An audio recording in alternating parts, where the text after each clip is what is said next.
가장 웃긴 이름들. 대부분의 부모는 자녀에게 독특하고 의미 있는 이름을 주기 위해 최선을 다합니다. 불행히도 독특한 이름을 찾는 과정에서 부모들이 깊이 생각하지 않은 경우도 있습니다. 또는 이름이 여러 가지 의미를 가질 수 있어 사람들은 의도치 않은 의미를 이해하게 되기도 합니다. 혹은 자녀가 괴롭힘을 당하거나 조롱당할 것에 대해 신경 쓰지 않는 경우도 있습니다. 부모의 이름 선택 동기와 관계없이 전 세계에서 가장 우픈 이름들을 살펴보겠습니다. 킴 카슈카시안 킴 KASHKASHIN 킴 카슈카시안은 킴 카다시안과는 아무 관계가 없는 그래미상 수상 바이올리니스트입니다. 그녀는 2013년에 리게티와 쿠르타그의 솔로 녹음으로 잘 알려져 있습니다. 킴은 유럽과 미국의 여러 저명한 아티스트와 협업해왔습니다. 캐시 레지스터 캐시 레지스터라는 이름은 2013년 11월 잘못된 살인 유죄 판결로 사면받으면서 대중매체에 등장했습니다. 불행히도 레지스터 씨는 자신이 저지르지 않은 범죄로 34년 동안 감옥에 있었습니다. 크리스천 가이 영국 사회정예센터의 소장은 크리스천 가이라는 이름을 가진 사람입니다. 그는 이전에 정책이사이자 이안 덩컨 스미스의 연설 작가로 활동했습니다. 가이 씨는 미디어에서 사회정책에 대해 정기적으로 의견을 피력합니다. 스피드 위드 TV쇼 에로의 공동 제작자 중 한 명인 스피드 위드는 자신의 본명이 윌리엄 헨리 위드입니다. 그는 가장 빠른 시간 안에 글을 쓰고 감독할 수 있다는 의미로 스피드 위드라는 이름을 사용합니다. 시리우스 본너는 오리건주 리드 대학의 다문화 모집 담당 부학장입니다. 그녀는 링크드인에서 유일하게 그런 사용자명을 가진 사람입니다. 그녀의 프로필은 상당히 전문적입니다. 미스터 러브 2010년에 뉴스에 등장했을 때 사람들은 미스터 러브가 R&B 가수나 낭만적인 인물이라고 생각했습니다. 그러나 그는 2건의 불법 성행위로 기소된 등록 성범죄자였습니다.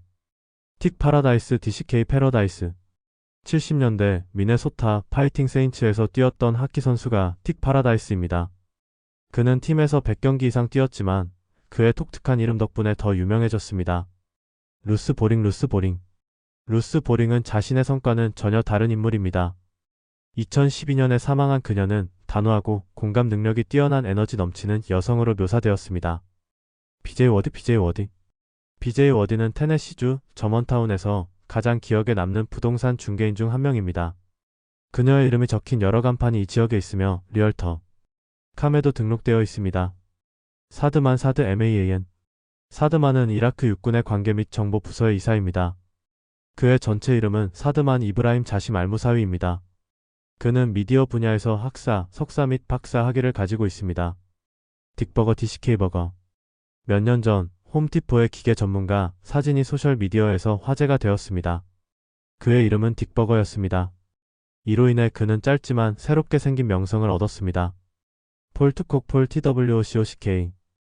투콕은 성소수자 권리 자선 단체 스토널의 임시 CEO로 알려져 있습니다. 최근에는 SUSTRANS의 외부 업무 전무이사로 임명되었습니다. 히틀러 무솔리니 브라질에는 히틀러 무솔리니 드 모우라 파체코라는 경찰총장이 있었습니다. 더 흥미로운 것은 그의 딸 마리아 올림피아가 2021년에 나치 선전을 퍼뜨려 브라질 정부의 조사를 받았다는 것입니다. 불행히도 히틀러 무솔리니는 암으로 사망했습니다. 닥터 시트 펀추 드라이브 SHT 펀추 2010년 닥터 시트 펀추는 UNDRS 사이언티스트 오브 더 먼스에서 세 번째로 선정되면서 세상에 알려졌습니다. 그녀는 엄청난 성과를 이뤘지만 이름 때문에 더 유명해졌습니다. 그녀는 난양기술대학교의 교육국가연구소에서 근무했습니다. 게이유 네이버즈 피드몬트 대학에는 게이유시라는 이름의 등록 보조원이 있습니다. 에드워드 COCAIN이 2024년 플로리다의 한 판사는 에드워드 코카인이라는 이름의 남자가 마약 소지로 법원에 소환되었을 때 믿을 수 없는 눈으로 바라보았습니다. 피고인은 1920년대 그리스에서 미국으로 이민 온 후 조부모가 가족 이름을 코카인으로 바꿨다고 법원에 설명했습니다. 코카인 씨는 잔악스를 소지한 혐의로 체포되었습니다.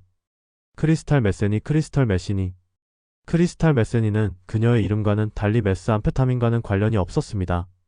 그녀는 비비총을 쏘다가 우연히 차를 맞춰 체포되었습니다. 이는 그녀와 이웃 간의 오해로 그녀는 자신의 재산에서 비비총을 쏘고 있었던 것입니다. 마리화나 펩시 반다이크 메로와나 펩시 밴딕 이것은 별명이 아니라 미국의 교육 교수의 실제 이름으로 카디널 스트리치 대학교에서 박사 학위를 보유하고 있습니다. 그녀의 어머니는 이 이름이 딸에게 기회를 줄 것이라고 생각했으며 실제로 그렇게 되었습니다. 더 흥미로운 점은 마리화나 펩시 반다이크가 특이한 아동 이름에 관한 논문을 작성했다는 것입니다. 예수 콘돔 지저스 CNDOM. 예수 콘돔은 2018년 플로리다에서 소녀를 납치한 혐의로 체포된 젊은 남성이었습니다. 그는 또한 도시 내에서 3건의 다른 납치 사건에 연루된 것으로 의심받았습니다. 드라큘라 드랙뮬러. 안타깝게도 메스암페타민 중독자인 한 커플은 아들을 드라큘라라고 이름 지었습니다. 병원 간호사들은 이 이름의 놀라움을 금치 못하고 드라큘라의 짧은 버전으로 드레이크를 추천했습니다. 커플이 메스암페타민 사용을 중단했음에도 불구하고 드레이크의 본명은 여전히 드라큘라입니다. 비. 애니스 피. 애니스. 몇 년 전 피. 애니스라는 아이의 졸업앨범 사진이 소셜미디어에서 화제가 되었습니다. 비. 애니스라는 이름은 영국의 축구선수 폴 애니스로도 자주 축약됩니다. 마이크 리토리스 마이크 LITORIS. 캘리포니아에서의 TV 인터뷰에 따르면 마이크 리토리스라는 이름의 주인이 있었습니다. 인터뷰에서 논의된 내용은 많은 사람들이 알지 못하지만 그 독특한 이름 덕분에 마이크 리토리스는 잊혀지지 않을 것입니다. 딕 에스맨 TCKASSMAN. 딕 에스맨은 캐나다 리지나에 있는 주유소 직원으로 데이비드 레터맨의 심야 토크쇼에 출연하면서 유명해졌습니다. 그는 82세에 사망했지만 그의 독특한 이름 덕분에 지역 주민들 사이에서 여전히 기억되고 있습니다.